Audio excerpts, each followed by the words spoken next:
கர்த்தருடைய பரிசுத்த நாமத்திற்கு ஸ்தோத்திரம். ஜெபத்தோட ஆரம்பிக்கலாம். நேற்றும் இன்றும் என்றும் மாறாதவராய் இருக்கிற நல்ல தகப்பனே, இந்த அருமையான மாலை வேளைக்காக கொடான கோடி ஸ்தோத்திரம் ஆண்டவரே. கர்த்தாவே, நாங்கள் இன்று பார்க்க போகின்ற அந்த பெண்களை பற்றி அவர்களிடத்திலே இருக்கிற நல்ல குணங்களை நாங்கள் அறிந்து கொண்டு அதன்படி எங்கள் வாழ்க்கையில் நடக்க கிருபை தாரும். பரிசுத்த ஆவியானவர் தாமே எங்களோடு இருந்து இடைப்பட கிருபை தாரும் ஆண்டவரே. அனைத்தும் உம்முடைய பாதப்படியிலே வைக்கிறேன். இயேசுவின் மூலம் ஜெபம் கேளும் பிதாவே, ஆமேன். நம்ம இன்றைக்கி பார்க்க போகிற பெண்ணோட பெயர் ஓர்பாள். இது யாரெல்லாம் நம்ம விடுபட்டிருக்கோமோ, பழைய ஏற்பாடு புதிய ஏற்பாடு அவங்களெல்லாம் இப்போ பார்த்துட்ருக்கோம். ஓர்பாள் இதுக்குரிய வேதாகம பகுதி ரூத் எடுத்துக்கோங்க. 1வது அதிகாரம் 4-14. அதில் 4வது வசனம் மட்டும் வாசிக்கிறேன். இவர்கள் மோவாபியரில் பெண் கொண்டார்கள். அவர்களில் ஒருத்தி பேர் ஓர்பாள், மற்றவள் பெயர் ரூத். அங்கே ஏறக்குறைய 10 வருஷம் வாசம் பண்ணினார்கள். இப்போது ரூத்து பற்றி நம்ம பார்க்குறப்போ இதை நான் ஆல்ரெடி சொல்லியிருக்கேன். ஓர்பாள் பார்த்திங்கனாக்கா இவங்க ஒரு மோவாபிய பெண். இவங்க மோவாப் தேசத்தில் வாழ்ந்து வந்தவர்கள். அந்த மோவாப் தேசம் எடுத்துக்கிட்டிங்கனாக்கா அங்கே எப்படி இருக்கும்னாக்கா பாவம், விக்கிரக ஆராதனை, பெருமை, மேட்டிமை நிறைந்த இடம். பாவம், விக்கிரக ஆராதனை, பெருமை, மேட்டிமை நிறைந்த இடம். மோவாபியர் இந்த லோத்தின் மகள் வழியாக லோத்திற்கு பிறந்த சந்ததியார் தான் இந்த மோவாபியர்கள். இவங்களுடைய குல தெய்வம் என்னன்னாக்கா கேமோஷ்.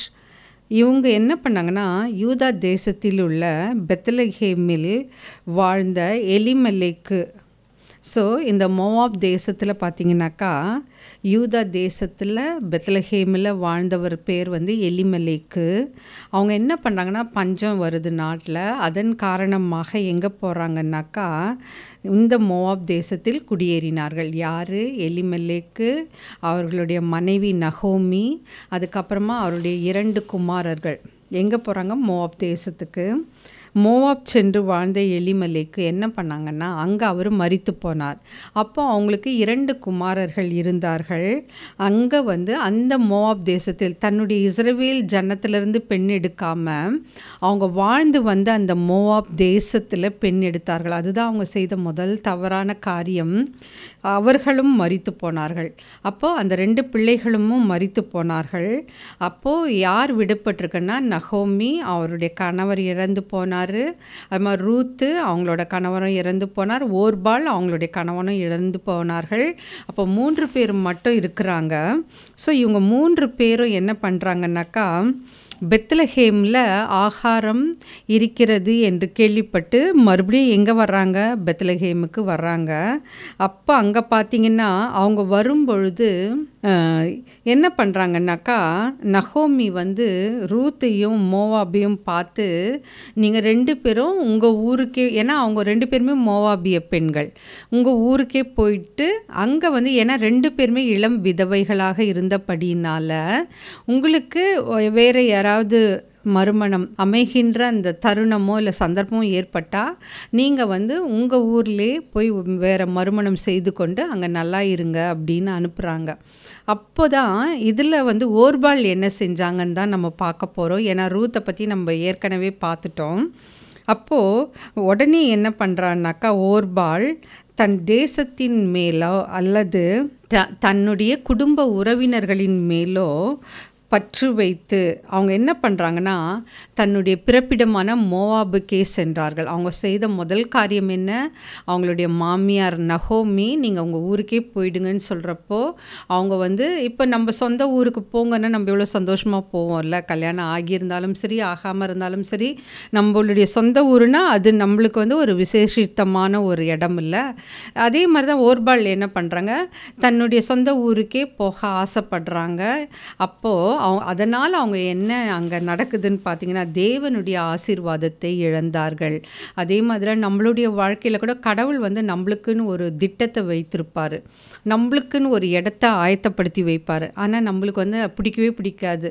எங்களுக்கு ஃபஸ்ட்டு கவர்மெண்ட் போஸ்டிங் எனக்கு ஃபஸ்ட்டு எங்கே போட்டிருந்தாங்கன்னா திருவண்ணாமலை. எனக்கு பேசிக்காகவே டெய்லி ட்ராவலிங் எனக்கு ரொம்ப கஷ்டமாக இருந்தது. அதுக்கப்புறம் அங்கே போனாலே எனக்கு ஒன்று ட்ராவலிங்கு ரொம்ப சீக்கிரம் எழணும், டெய்லி ட்ராவல் எனக்கு ஒத்துக்கலை. அதுக்கப்புறமா அங்கே நான் இருக்கவே விருப்பப்படலை. ட்ரான்ஸ்ஃபர் வாங்கிட்டு உடனே நான் வேறு இடத்துக்கு போயிட்டேன். ஒரு 8 months தான் அந்த காலேஜ்லேயே நான் இருந்தேன். ஆனால் கர்த்தர் எனக்கு குறித்த இடம் வந்து அந்த காலேஜ் தான். ஏன்னா அங்கே இருந்த வரைக்கும் எனக்கு எந்த விதமான பிரச்சனையும் கிடையாது. எல்லாமே வந்து நாங்கள் அந்த பேட்சில் எத்தனை பேர் ரெக்ரூட் ஆனோமோ எல்லா காரியங்களும் ஒருத்தர் ஆலோசித்து அது அனுசரித்து அப்படி தான் நாங்கள் செஞ்சோம் ஒரு காரியத்தையும். அப்போது எனக்கு வந்து அதை விட்டுட்டு நான் வேறு காலேஜுக்கெல்லாம் வந்தப்போ அந்த மாதிரியெல்லாம் நான் பார்க்கவே இல்லை.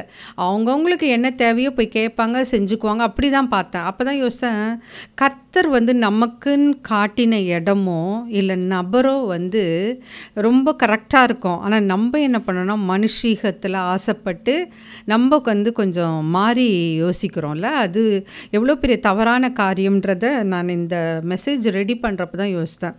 அதுக்கப்புறம் பார்த்திங்கனாக்கா இந்த மோவாபிய பெண்ணான ஓர்பாலை பற்றி வேதத்தில் அதிக இடத்துல குறிக்கப்படலை. இந்த வசனத்தில் இந்த அதிகாரத்தில் இருக்கும். அதுக்கப்புறமா வந்து அவங்க ஏன் வந்து திரும்பி போனாங்க. இப்போது நகோமி வந்து உங்கள் சொந்த ஊருக்கு போயிடுங்கன்னப்போ ரூத்து போக மாட்டாங்க. ஆனால் ஓர்பால் திரும்பி போயிடுறாங்க. அப்போ அவங்க ஏன் அவங்க சென்றார்கள் அந்த காரணத்தை பற்றி பார்க்கும்பொழுது, இப்போ ஓர்பால் அப்படின்னு எடுத்துக்கிட்டிங்கன்னா அதில் வந்து அதுக்குரிய அர்த்தம் வந்து பெண்மான், அதுக்கப்புறமா கழுத்து, இரு மனம் கொண்டவர்கள் என்று பல அர்த்தங்கள் உண்டு. யாக்கோபு 1:18 பார்த்தீங்கன்னா, இரு மனம் உள்ளவர்கள் தன் வழிகளில் எல்லாம் நிலையற்றவனாய் இருக்கிறான் என்று சொல்லுகிறபடி இவங்க வந்து மாமியோட நகோமியோட பெத்லெகேமும் சொல்லலை. அதுக்கப்புறமா வந்து அந்த அப்படி அவங்க போனாக்கா அந்த ஆசீர்வாதத்தை இழந்துருவாங்க. நகோமி வந்து பெத்லெகேம் போகாமல் நகோமியோட ஓர்பால் பெத்லெகேமுக்கு போனால் ஆசீர்வாதம் உண்டு. அப்படி பெத்லெகேம் போகலைன்னா ஆசீர்வாதத்தை இழந்துருவாங்க. அவங்களுக்கு வந்து தன் சொந்த ஜனத்தோடு போய் இருக்க ஆசை. ஆனால் இப்படியும் அவங்க முடிவு எடுக்க முடியாமல் இருமனம் கொண்டவர்களாக காணப்படுவார்கள். ஏன்னா நம்ம டே டு டே லைஃப்லேயே பார்த்திங்கன்னா நிறைய காரியங்கள் நம்ம வந்து கரெக்டான ஒரு டெசிஷன் எடுக்க முடியாமல் நிறைய நேரங்களில் சிரமப்படுவோம். அப்போ அந்த இடத்துல கர்த்தருடைய சித்தம் என்னென்னு அறிந்து செயல்படணும். நம்ம இப்போ வந்து நம்மளுக்கு வந்து நிறைய ஆசை இருக்கலாம், நிறைய விஷயங்கள் வந்து உலக ரீதியாக நம்மளுக்கு பிடிச்சு போயிடலாம். ஆனால் கர்த்தருடைய சித்தம் என்ன என்பதை அறிந்து அந்த இடத்துல நம்ம செயல்படணும். அதுக்கப்புறமா வந்து வேதத்தில் வந்து ரூத்தோட பெயர் வந்து வம்ச வரலாறு பட்டியலில், இயேசு கிறிஸ்துவின் வம்ச வரலாறு பட்டியலில் இடம்பெற்றிருக்கு. அதே மாதிரி ஒருவேளை ஓர்பாலும் தன்னுடைய மாமியாரோட இருந்திருந்தா, அவங்களோட பெத்லெகேம் சென்றிருந்தா அவங்களும் ஆசீர்வதிக்கப்பட்டிருக்கலாம். அவங்க பேரும் வம்ச வரலாறு பட்டியலில் இடம்பெற்றிருக்கலாம். ஆனால் அது நடக்கலை. ஏன்னா அவங்க அந்த ஆசீர்வாதத்தை ஓர்பால் இழந்தார்கள். அதுக்கப்புறமா வந்து அவங்க வந்து எல்லாருமே வந்து கணவனை இழந்து விட்டார்கள். அப்போது நகோமி பெத்லெகேம் செல்கிறாங்க.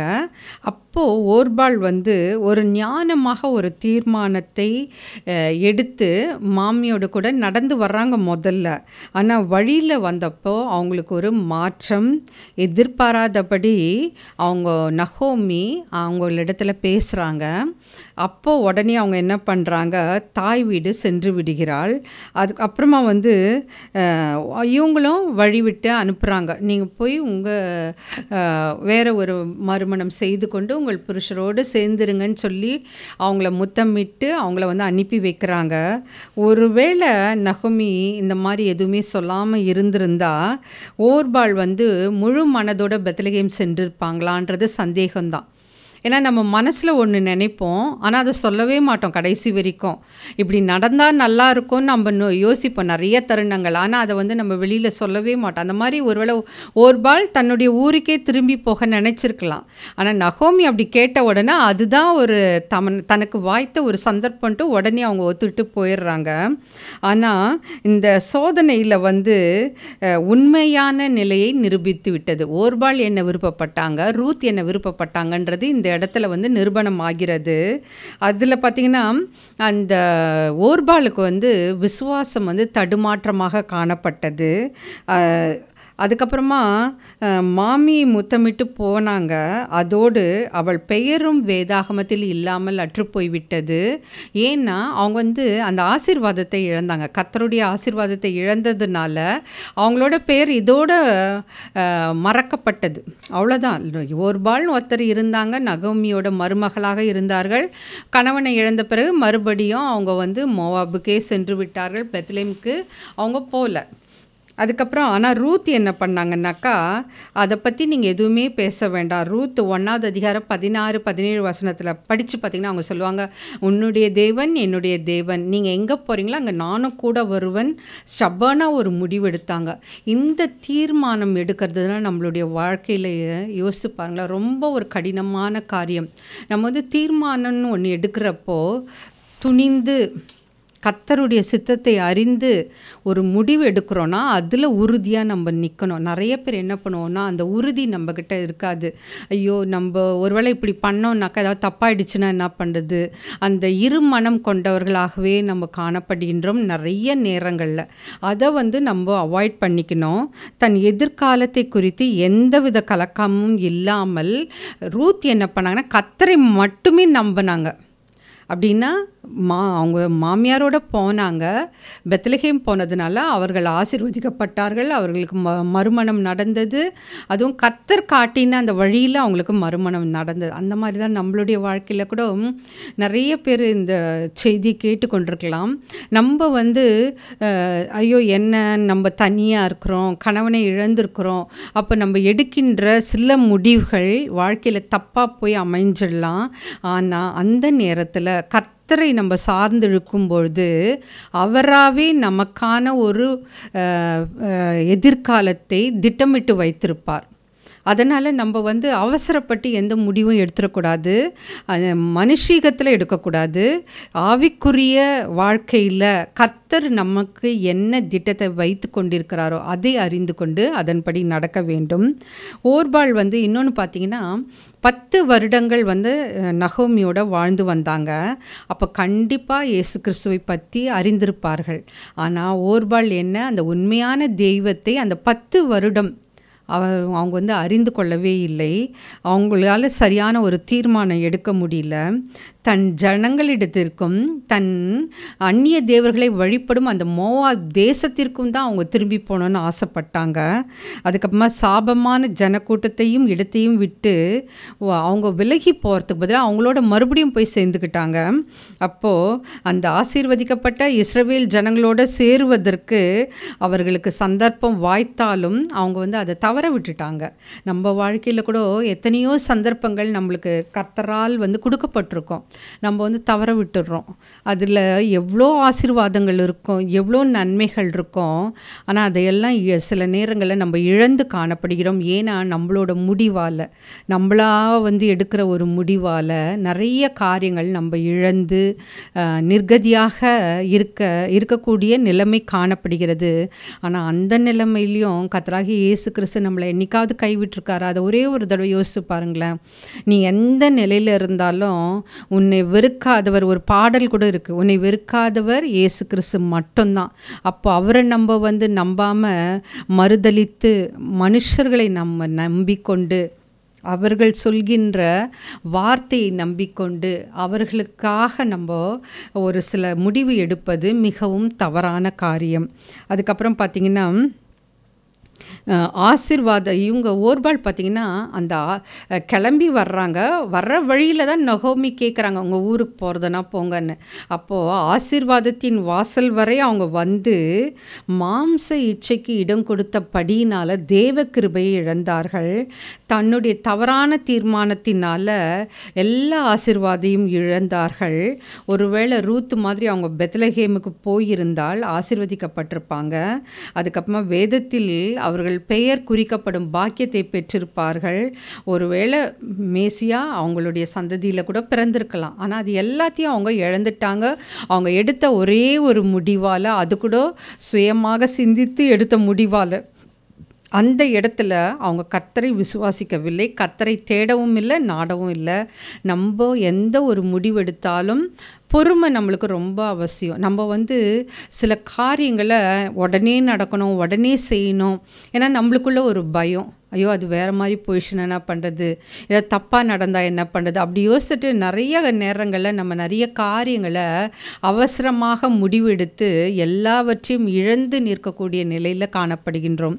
அதுக்கப்புறமா நம்ம இப்போ பார்த்திங்கன்னா கல்வாரி பாதை முன் நடக்க தீர்மானித்து அந்த பாதையில் நாம் வந்து பின்வாங்கி போய்விட்டோமா? நீங்கள் நாமளே சோதித்து பாருங்கள். கர்த்தருக்காக நான் இதை செய்வேன், அதை செய்வேன் தீர்மானம் பண்ணுவோம். கர்த்தருக்காக ஒரு காரியத்தை ஆரம்பிப்போம். அதில் நம்ம உறுதியாக இருக்கிறோமா, இல்லை பின்வாங்கி போயிட்டோமா? அதுக்கப்புறமா வந்து சத்தியத்தை கேட்காத கர்த்தரை ஏற்றுக்கொள்ளாத மனுஷனுடைய நிலைமை வேறு. ஆனால் சத்தியத்தை அறிந்து நம்ம கர்த்தராகிய இயேசு கிறிஸ்துவை சொந்த இரட்சகராக ஏற்றுக்கொண்ட பின்பு பின்வாங்கி போகிறோம் பாருங்கள், அந்த நிலைமை மிகவும் பரிதாபத்துக்குரியது. அதுக்கப்புறமா அப்படி நம்ம மறுதளிக்கும் பொழுது நம்ம வந்து இயேசு கிறிஸ்துவை மறுபடியும் சிலுவையில் அறைகின்றோம். அவரை மறுபடியுமாக நாம் அவமானப்படுத்துகிறோம். அவரை நம்ம வந்து மனம் திரும்பி அவரை ஏற்றுக்கொண்டு அவருடைய பாதையில் நடப்பதற்கு பதிலாக அவரை வந்து நம்ம மறுபடியும் வந்து அவரை அவமதிக்கின்றோம், கேவலப்படுத்துகிறோம், சிலுவையில் அறைகின்றோம். எபிரேயர் 6:6 குறுக்கிட்டுற போல நம்ம மனம் திரும்புவதற்கு ஏதுவாய் அவர்களை மறுபடியும் புதுப்பிக்கக்கூடாத காரியமாக அமைகிறது. அதுக்கப்புறமா நம்ம ரட்சிப்பின் வழியில் நடக்க ஆரம்பிச்சிட்டாக்கா முடிவு பரியந்தம் நிலை நிற்கணும். அப்படி நிலை நிற்காமல் போயிட்டோன்னா அது ரொம்ப கவலைக்குரிய காரியமாகும். மத்தேயு 10:20 10வது அதிகாரம் 22வது வசனத்தில் கூறியிருக்கிறது போல முடிவு பரியந்தம் நிலைத்திருப்பவனே ரட்சிக்கப்படுவான். அதுக்கப்புறமா இன்னொரு எக்ஸாம்பிள் கூட இருக்குது. பழைய ஏற்பாட்டில் லோத்தின் மனைவி திரும்பி பார்த்து உப்பு தூணாளால். அப்புறமா லூக்கா 6:22 பார்த்தீங்கன்னா இயேசு சொல்லியிருக்காரு, கலப்பையின் மேல் கையை வைத்து பின்னிட்டு பார்க்கிற எவனும் தேவனுடைய ராஜ்யத்திற்கு தகுதியுள்ளவன் கிடையாது. நம்ம கர்த்தருக்காக ஒரு காரியத்தை செய்யும் பொழுது அவரை நம்பி அந்த காரியத்தை தொடங்குங்க. அவரை நம்பி அவரை சார்ந்து வாழ கற்றுக்கொள்ள வேண்டும். எந்த காரியத்தும் ஐயோ நடக்குமா நடக்காதா அற்ப விசுவாசிகளாக இருக்கவே கூடாது. அவரை முழு மனதோடும் நீங்கள் நம்புங்க. கண்டிப்பாக அந்த காரியத்தில் கர்த்தர் உங்களுக்கு வெற்றி தருவார். அதுக்கப்புறமா வந்து நம்ம வந்து ரட்சிப்பை பெற்றுக்கொண்டால் மட்டும் போதாது. நம்ம என்ன சொல்லுவோம், நான் கிறிஸ்துவை ஏற்றுக்கொண்டேன், ரட்சிக்கப்பட்டுட்டேன், அவர் சொல்கிற மாதிரி நடக்கிறேன். ஆனால் அது மட்டும் போதாது. அந்த லக்கை, that is the target, aim, அதை அடையும் வரைக்கும் நாம் உறுதியாக இருக்க வேண்டும். நம்ம வந்து தீர்மானம் எடுக்கிறது ரொம்ப லேசான காரியம். ஆனால் அதில் நிலை நிற்பது மிகப்பெரிய காரியம், கடினமானதும் கூட. நமது ஆவிக்குரிய வாழ்க்கை எடுத்துக்கங்களா, அதுவும் இப்படி தான் இருக்கும். பாதையை அதை வந்து நம்ம கொஞ்சம் நிதானித்து யோசித்து பார்த்தோம்னாக்கா தவறுகள் நம்ம செஞ்சிருந்தாலும் ஆவியானவரோட துணையோடு சரி செய்து கொள்ள வேண்டும். மாம்சத்தில் எடுக்கப்படுகின்ற தீர்மானங்கள் அனைத்தும் வந்து தோல்வியில் தான் முடியும். அதை நம்ம நல்லா புரிஞ்சுக்கணும். எப்போ பரிசுத்த ஆவியானவருக்கு அங்கே இடம் இல்லையோ நம்ம எடுக்கிற எல்லா முடிவுகளும் மாம்சத்தில் எடுக்கப்படும் தீர்மானங்கள் அனைத்தும் தோல்வியில் தான் முடியும். இதற்கு ஒரு சிறந்த எடுத்துக்காட்டு யார் பார்த்திங்கன்னா ஓர்பாலோட வாழ்க்கை. நம்ம வாழ்க்கையில் கூட நீங்கள் யோசிச்சு பாருங்கள், சிறு வயதிலிருந்து இதுவரைக்கும் நீங்கள் எடுத்த காரியங்கள், நீங்கள் செய்கின்ற ஒவ்வொரு செயல்கள், படிப்பாக இருக்கட்டும், நம்ம ஒவ்வொரு காரியமும் கர்த்தரிடத்தில் கேட்டு தான் செய்கிறோமா, எசப்பா எனக்கு வந்து இந்த மாதிரி படிக்கணும்னு ஆசை, இதில் நான் சேரட்டுமா, உம்முடைய சித்தம் என்ன, என்னை நீங்கள் வந்து ஒரு கருவியாக பயன்படுத்துகிறீங்கன்னா நான் என்ன செய்யட்டும், அந்த மாதிரி கேட்டு நம்ம என்றைக்காவது செஞ்சுருக்கோமா? இல்லை பெற்றோர்கள் சொல்கிறாங்க, பெரியவங்க சொல்கிறாங்க அப்படின்னு நம்ம ஒரு காரியத்தை செய்கின்றோமா? இல்லை நம்மளுடைய மாம்சத்தின் படி நடக்கிறோமா, இல்லை மனுஷர்களை திருப்திப்படுத்துவதற்காக சில காரியங்களை செய்கின்றோமா, அதெல்லாம் நம்ம ஆராய்ந்து அலசி பார்க்க வேண்டும். ஏன்னா இப்போ நம்ம கடைசி காலத்தில் வாழ்ந்து கொண்டிருக்கின்றோம். நம்ம எடுக்கின்ற ஒவ்வொரு முடிவும் கர்த்தருக்கு விருப்பமாக இருக்கிறதா என்று ஆராய்ந்து பார்த்து நம்ம செய்யணும். மனுஷீகத்தில் நம்ம இச்சைக்கு உட்பட்டு ஒரு தவறான பாதையில் செல்லாத வண்ணம் பரிசுத்த ஆவியானவர் தான் நம்மளோட இடைப்பட்டு நம்மளை வழி நடத்தணும். அதுக்கப்புறமா நம்மளுக்கு வாழ்க்கையில் ஒரே ஒரு தடவை தான் நம்ம வாழறோம். அப்போ நம்ம அநித்தியமான காரியங்களை இழக்க நேரிட்டாலும் நாம் தீர்மானம் எடுக்கும்போது சரியான பாதையில் நம்ம செல்ல வேண்டும். அதுக்கப்புறமா சரியான தீர்மானங்களை எடுக்க வேண்டும். அதுக்கப்புறமா எடுத்த தீர்மானத்தில் தோற்று போகாமல் இருக்கணும். அதுக்கு கர்த்தராகிய இயேசு கிறிஸ்து நம்மளுக்கு கண்டிப்பாக உதவி செய்வார். நம்ம ஒரு தீர்மானம் எடுத்துட்டு அப்படியே அதில் விசுவாசம் இல்லாமல் உறுதியாக இல்லாமல் இருமனம் உள்ளவர்களாக இருந்தோம்னா அந்த காரியத்தில் ஜெயமே பார்க்கவே முடியாது. இப்போ பார்த்திங்கன்னா எல்லாரும் ஸ்டூடெண்ட்ஸ் எல்லாரும் எக்ஸாம் எழுதுகிறாங்க. ஒரு சிலர் ஆயத்தப்படுத்தி கொண்டிருக்கிறார்கள். அப்போ நீங்கள் படிக்கிறப்போ உறுதியாக இது வரைக்கும் நீங்கள் என்ன படிச்சிங்க? ஏன்னா நம்ம பிள்ளைகள் பெற்றோர்களாக இருக்கட்டும், ஆசிரியர்களாக இருக்கட்டும், ஸ்டார்டிங்லேருந்தே சொல்லுவாங்க, நீங்கள் படிங்க, உக்காந்து படிங்க, இதுதான். ஏன்னா டெய்லி படிங்க. லாஸ்ட் மினிட்டில் ப்ரிப்பேர் பண்ணால் அதில் உங்களால் ஜெயிக்கவே முடியாது. ஒரு நல்ல மார்க் எடுக்கணும், நல்ல ஸ்கோர் பண்ணணும்னா கர்த்தராகிய இயேசு கிறிஸ்துவோட துணை இல்லாமல் நம்ம எதுவுமே செய்ய முடியாது. ஸோ அதனால் நீங்கள் ஸ்டார்டிங்லேருந்தே ஒரு காரியத்தையும் ஸ்லோவாக செய்ய ஆரம்பிங்க. அப்போ அந்த காரியத்தை நம்ம செய்யும்பொழுது முழு ஈடுபாடோடு செய்வோம். லாஸ்ட் மினிட்ல செஞ்சால் அதில் ஈடுபாடு இருக்காது, பதட்டம்தான் இருக்கும். ஒரு நேர்த்தியாக செய்ய மாட்டோம். கடமைக்குன்னு செய்வோம், முடிக்கணுமேன்னு செய்வோம். அப்படி இல்லாமல் ஒரு ஆவலாக ஒரு பற்றோடு ஒரு காரியத்தை செய்யும் பொழுது கர்த்தர் நம்மளுக்கு அதில் நல்ல வெற்றியை தருவார். ஸோ இன்றைக்கி நம்ம பார்த்தது ஓர்பாள் மோவாபியஸ் 3.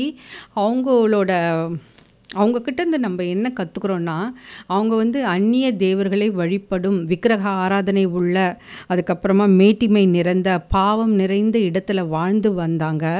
அவங்களுக்கு கடவுள் ஒரு சந்தர்ப்பம் கொடுத்தார். அப்படின்னா இஸ்ரவேல் குடும்பத்தை சார்ந்த நகோமியின் மகனை திருமணம் செய்து கொள்வதற்கு ஒரு வாய்ப்பை கொடுத்தாரு. அப்போ 10 வருடம் அவர்களோட இருந்தாங்க. நம்ம கூட நிறைய நேரம் கேட்போம்ல, இப்போ கணவன் மனைவி இடத்துல ஏதாவது கருத்து வேறுபாடு இருந்தால் எத்தனை வருஷம் நீங்கள் கல்யாணம் ஆகி ஒன்றா இருக்கீங்கன்னு கேட்போம். அப்போ சொல்லுவாங்கள்ல, இத்தனை வருஷம் இருக்கும் அப்படின்னா.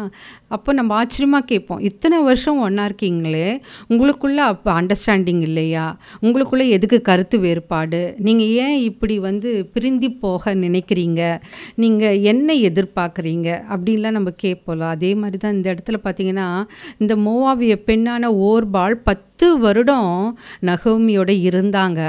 ஆனாலும் உண்மையான தேவனை அவங்க வழிபட்டாங்கல்ல, அதை ஏன் அறிந்து கொள்ளலை? அவங்க அறிந்து கொள்ளாததுனால அவங்க எடுத்த முடிவு தவறாக போய்விட்டது. ஸோ அதுலேருந்து நம்ம கற்றுக்கொள்ள வேண்டிய பாடம், நம்ம கர்த்தரை பற்றி அறிந்து கொள்ளும் வாய்ப்பு கிடைத்தா, இல்லை தெரிந்து கொள்ளும் வாய்ப்பு கிடைத்தா காது கொடுத்து கேளுங்க. கர்த்தராகிய இயேசு கிறிஸ்து தான் உண்மையான தெய்வம். அவர் என்ன சொல்கிறாரு கேளுங்க. அதில் கேட்குறதுல ஒன்றும் தப்பே கிடையாது. அப்போ அந்த வார்த்தைகள் உன்னிடத்தில் கிரியை செய்ய ஆரம்பிக்கும். அப்போ நீங்கள் எடுக்கிற முடிவுகள், தீர்மானங்கள் உறுதியாக இருப்பீங்க அந்த தீர்மானத்தில். அதுக்கப்புறம் அவங்க செய்த 2வது தவறு அவங்க முதல்ல அந்த உண்மையான கர்த்தரை அவங்க அறிந்து கொள்ளலை. 10 வருடம் கூட இருந்தாலும். அதுக்கடுத்தது பார்த்திங்கன்னா, அப்படி கணவனை இழந்து அவங்க மாமியார் உங்கள் ஊருக்கு போயிடுங்கன்னு சொன்னப்போ அவங்க உடனே தன்னோட ஊரை நினைச்சாங்க, தன்னுடைய மக்களை நினைத்தார்கள், தான் வணங்குகின்ற தெய்வத்தை நினைத்தார்கள். அதனால இழுக்கப்பட்டு நான் அந்த ஊருக்கே போயிடுறேன்னு போனாங்க. ஆனால் அந்த இடத்துல தான் அவங்க தவறு செய்தார்கள். அவங்க அந்த 10 வருடம் உண்மையான கர்த்தரை அறிந்து கொண்டிருந்தா அவங்க எடுத்திருக்கிற தீர்மானம் வேறு மாதிரி இருந்திருக்கும். இல்லை, நான் அவங்களோடே வரேன், பெத்லகேமுக்கு வரேன், அப்போ கர்த்தருடைய ஆசீர்வாதம் அவங்களுக்கு கண்டிப்பாக கிடைத்திருக்கும். அதை இழந்தார்கள். ஸோ முதல்ல என்ன, அவங்க அந்த மோவாப் தன்னுடைய ஆசைக்கு இடம் கொடுத்தாங்க. நான் திரும்பி ஊருக்கே போகிறேன் அப்படின்னாங்க. அதுக்கப்புறமா மோவாப் அந்த தேசத்தில் இருக்கிற அந்த பற்று இஸ்ரவேலை வழி நடத்தின கர்த்தராகிய இயேசு கிறிஸ்துவிடத்தில் அவங்களுக்கு இல்லை. அதுக்கப்புறம் அவங்க செய்த இன்னொரு தவறு என்னன்னாக்கா, அந்த நகோமியோட புறப்பட்டாங்க. ஆனால் வழியில் அவங்க இருமனம் கொண்டவர்களாக இருந்ததுனால போகலாமா வேணாவா, தான் சொந்த ஊருக்கே போகலாமா இல்லை கர்த்தர் வழி நடத்துகின்ற அந்த இடத்துக்கு போகலாமா அப்படின்னு ஒரு முடிவு எடுக்க முடியாமல் அந்த இடத்துல தான் அவங்களுடைய உண்மையான நேச்சர் தெரியுது. நம்ம கூட ஒரு சிலர்கிட்ட பழகிறப்ப சொல்லுவோம்ல, உங்களை புரிஞ்சிக்கவே முடியல, நீங்கள் நல்லவங்களா இல்லை கெட்டவங்களான்னே தெரியலன்னுவாங்க. ஆனால் ஏதாவது ஒரு சோதனை வரும்பொழுது அவர்களுடைய நிலைப்பாடை புரிந்து கொள்ள கர்த்தர் உதவி செய்வார். அந்த இடத்துல தான் கர்த்தர் நம்மளுக்கு உதவி செய்வார். இப்போ ஒருத்தர் நல்லவங்களா இல்லை கெட்டவங்களா, அவங்கள நம்பி நம்ம ஒரு காரியம் செய்யலாமா அப்படின்னு நீங்கள் ஜெபத்தில் வெய்யுங்களேன். அவங்க மனதில் என்ன நினைக்கிறாங்க, அவங்க மனதில் உண்மையாக என்ன நம்மளை பற்றி நினைக்கிறாங்க, இல்லை அவங்கள என்ன ஒரு ஸ்டாண்ட் எடுப்பாங்கல்ல, ஒரு சோதனைன்னு வர்றப்போ ஒரு பிரச்சனைன்னு வரும்பொழுது ஒரு நிலையை எடுப்பாங்கல்ல, அதில் தான் அவங்களுடைய உண்மைத்தன்மை நம்ம அறிந்து கொள்ள முடியும். இது கர்த்தர் தருகின்ற சோதனை. ஏன்னா நம்ம சம்டைம்ஸ் கன்ஃபியூஸ்டாக இருப்போம், நம்ம என்ன செய்யறதுன்னு தெரியாமல் இருப்போம். மனுஷரிடத்துல போய் நம்ம காரியங்களை நம்ம சொல்ல முடியாது, ஏன்னா சொன்னால் கேலி பண்ணுவாங்க, இல்லைன்னா அசிங்கமாக பேசுவாங்க அப்படின்னு நினைப்போம். ஆனால் கர்த்தரிடத்துல சொல்லிட்டு அந்த முடிவுக்காக கர்த்தரை சார்ந்திருக்கும் பொழுது கர்த்தர் ஒவ்வொருவருடைய உண்மை தன்மையையும் உண்மையான நிலையையும் காட்ட வல்லவராய் இருக்கிறார். அப்போ நீங்கள் நம்புங்க, கர்த்தர் இதை நமக்காக தான் செய்தார், இந்த சோதனை நமக்காக தான் அனுமதித்தார், இந்த காரியத்தை நமக்காக அவர் சொல்லியிருக்காரு, உனக்காக நான் யுத்தம் பண்ணுவேன், நீங்கள் சும்மா இருங்கன்னு சொல்லியிருக்காங்க.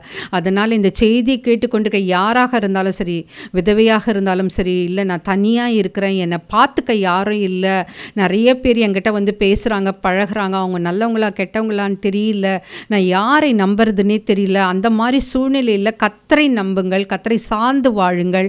அவர் உங்களுக்காக யுத்தம் பண்ணுவார். நல்லவங்க யார் கெட்டவங்க யார், எது நல்லது எது கெட்டது என்பதை ஒரு சோதனையின் மூலம் அவர்களுடைய உண்மையான நிலையை உங்களுக்கு காண்பிப்பார். ஆமீன். அதனால் நம்ம கர்த்தரை சார்ந்து வாழ கற்றுக்கொள்ள வேண்டும். அதுக்கப்புறம் நம்ம ஒரு தீர்மானம் எடுத்தோம்னா அதில் மன உறுதியாக இருக்கணும். நம்ம நிறைய பேருக்கு அது கிடையவே கிடையாது. நம்ம என்னன்னாக்கா ஒரு மாதிரி வேவரிங் மைண்டுன்னு சொல்லுவோம்ல, சந்தேக புத்தி, நடக்குமா நடக்காதா அப்படின்லாம் நம்ம இருப்போம். ஆனால் கர்த்தரை சார்ந்து கர்த்தரிடத்திலிருந்து நம்மளுக்கு ஒரு பதில் கிடைத்த அப்புறம் ஒரு தீர்மானம் எடுப்போம் பாரு, அதில் உறுதியாக இருக்கணும். மாம்சத்தின் படி எடுக்காமல் ஆவிக்குரியதன் படி எடுக்கணும். ஏன்னா அதுதான் நிலையானது. அதே மாம்சத்தின் படி நாம் எடுக்கின்ற எந்த முடிவும் நிலையற்றது, தோல்வியில் தான் முடியும். ஸோ இன்றைக்கி ஓர்பாலை பற்றி பார்த்தப்போ நம்ம கற்றுக்கொண்ட காரியங்கள் கர்த்தரை சார்ந்து வாழ கற்றுக்கொள்ள வேண்டும். நாம் எடுக்கின்ற தீர்மானம் அவரை சார்ந்ததாக இருக்க வேண்டும், அவரை விசுவாசிக்க வேண்டும். நமக்காக எல்லாத்தையும் செய்வார், கர்த்தர் எனக்காக யாவையும் செய்து முடிப்பார் என்ற அந்த உறுதியோடு இருக்கணும். நம்ம எடுத்த தீர்மானத்தில் உறுதியாக நிற்கணும், நிலையாக இருக்கணும். நம்ம எடுக்கிற தீர்மானம் நல்லதா கெட்டதான்றத கர்த்தர் நமக்கு காண்பிப்பார். எந்த ஒரு சோதனை வந்தாலும் நம்ம சோர்ந்து போகக்கூடாது. நம்ம உடனே பலவீனப்பட்டுடுறோம், நம்ம உடனே கவலைப்படுறோம், நம்ம உடனே சோர்ந்து போயிடுறோம். நம்ம நிலைமையை குறித்து நம்மளே கவலைப்பட ஆரம்பிச்சிடும். வேண்டாம். ஏன்னா கர்த்தராகிய இயேசு கிறிஸ்து நமக்காக ரத்தத்தை சிந்தினார். அதை ஞாபகத்தில் வச்சுக்கோங்க. எந்த பிரச்சனை வந்தாலும் கர்த்தராகிய இயேசு கிறிஸ்து இந்த உலகத்தில் மனிதனாக ஏன் பிறக்கணும்? ஏன்னா நம்ம பாட அனுபவிக்கிற மாதிரி, நம்ம சோதனைகளை அனுபவிக்கிற மாதிரி, நம்ம போராட்டத்தை போராடுகிற மாதிரி அவரும் எல்லாமே he underwent all the situations. அவர் இப்போ எல்லா சோதனை ஏற்பட்டது பிசாசினால். அதுக்கப்புறமா ஜனங்கள் அவரை வெறுத்தாங்க, அவமானப்படுத்தினாங்க, அசிங்கம் பண்ணாங்க, அவரை ஒதுக்குனாங்க, தன் சொந்த ஊரே அவரை ஒதுக்கி விட்டது. எவ்வளவோ கஷ்டங்களை நம்ம எல்லாம் என்ன கஷ்டப்படுறோமோ அதையும் அவரும் ஏற்றுக்கொண்டு நமக்காக நாம் செய்த பாவத்திற்காக அவரையே ஒப்பு கொடுத்தார். அதை நம்ம ஞாபகத்தில் வச்சு அவரை உறுதியாக பற்றி கொண்டு அவருக்காக வாழ, அவருக்கு ஒரு கருவியாக இருந்து பரலோக ராஜ்யத்தையும் ஆத்துமாக்களை எழுப்புவதிலும் கட்டுவதிலும் நாம் உறுதியாக இருக்க வேண்டும். இப்போ நம்ம ஜெபம் பண்ணலாம். ஸ்தோத்திரம் ஆண்டவரே, ஸ்தோத்திரம் கர்த்தாவே. எங்கே 2-3 பேர்கள் சேர்ந்து உமது நாமத்தை துதிக்கின்றார்களோ அவர்கள் மத்தியில் வருவேன் என்று வாக்களித்த நல்ல தகப்பனே, இந்த அருமையான வேலைக்கு கொடான கொடி ஸ்தோத்திரம் கர்த்தாவே. ஏசப்பா, உலக ரீதியாக இல்லாமல் மாம்சத்தின்படி எந்த முடிவும் எடுக்காமல் பரிசுத்த ஆவியானவர் உதவியோடு நாங்கள் எடுக்கின்ற எந்த தீர்மானமாக இருக்கட்டும், எந்த முடிவாக இருக்கட்டும், உம்மை சார்ந்ததாக இருக்கட்டும் கர்த்தாவே. இந்த செய்தியை கேட்டுக்கொண்டிருக்கிற ஒவ்வொருவரையும் நீர் ஆசீர்வதித்தருளும் ஏசப்பா. மாம்சத்தின்படி இச்சையின்படி நடக்காமல் நீர் என்ன எங்களுக்காக திட்டத்தை வைத்திருக்கிறோ, நீங்கள் எங்களுக்கு என்ன செய்ய வல்லவராய் இருக்கிறீரோ அதை செய்ய எங்களுக்கு கற்றுத்தாரும் ஆண்டவரே. யாரையும் நம்பி நாங்கள் மோசம் போகாமல் தோற்று போகாமல் உம்மையே சார்ந்து வாழ கற்றுக்கொள்ள வேண்டும் கர்த்தாவே. உலகத்தில் இயேசப்பா போராட்டங்கள் உண்டு, சோதனை உண்டு, எல்லாவித கஷ்ட நஷ்டங்களும் உண்டு என்பதை நாங்கள் அறிவோம் ஆண்டவரே. ஆனாலும் கர்த்தராகிய இயேசு கிறிஸ்து எப்படி ஜெயித்தாரோ நாங்களும் அதை ஜெயிக்க எங்களுக்கு பலனை தாரும் கர்த்தாவே. ஒவ்வொருவரையும் நீர் ஆசீர்வதித்தரலும், அவர்களுடைய தேவைகளை சந்தித்தரலும், அவர்களை போக்கிலும் வரத்திலும் அவர்களை ஆசீர்வதித்தரலும், அவர்களுக்கு நல்ல ஒரு ஆரோக்கியத்தை கட்டளையிடும், குடும்பத்திலே ஐக்கியத்தை கட்டளையிடும் ஏசப்பா. அனைத்தையும் உம்முடைய பாதப்படியிலே வைக்கிறேன் ஆண்டவரே. இயேசு மூலம் ஜெபம் கேளும் பிதாவே, ஆமென்.